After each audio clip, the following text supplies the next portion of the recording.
So, andito tayo sa may C5 mga katropa. So, gusto ko sana duman sa may bike din. Kaso nga lang, ang problema, wala akong pera. Sige kuya, wag kang matakot. Okay lang yan, dumaan kuya, basta may pambayad ka, walang problema yan. Wag kang matakot sa NCAP. Ang importante, may pambayad ka.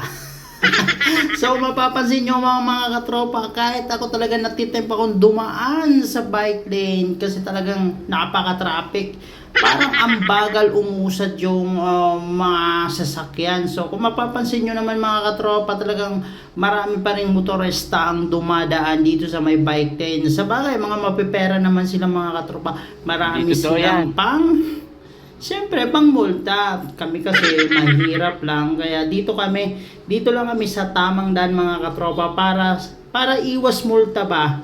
So, si kuya nagdadalawang isip pa kung dadaan siya already. Sige, okay lang kuya, dumaan dyan.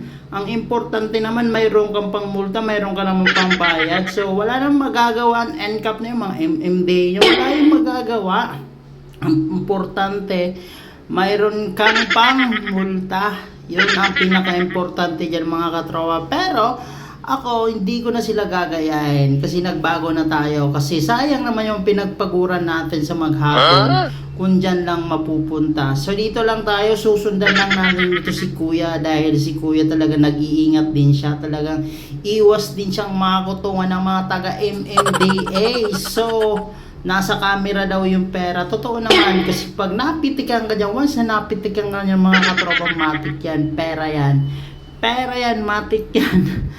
Hihingan ka ng MMDA ng pera, doon ka magbabayad. So tingnan mo mga katropa, talagang hindi maiwasan din ng iba nating mga kabaro sa mga pagmumotor na duman sa bike lane. Talaga namang nagmamadali sila, talagang excited sila mga katropa na mapitikan.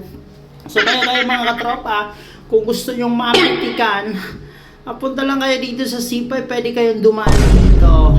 Libre naman dito mga katropa. Ayaw mo yan, magiging sikat. So, ikaw ang laman ng balita sa JMA, kung saan pa man channel dahil sa NCAP na yan mga katropa. So, dito na lang. So, ingat-ingat.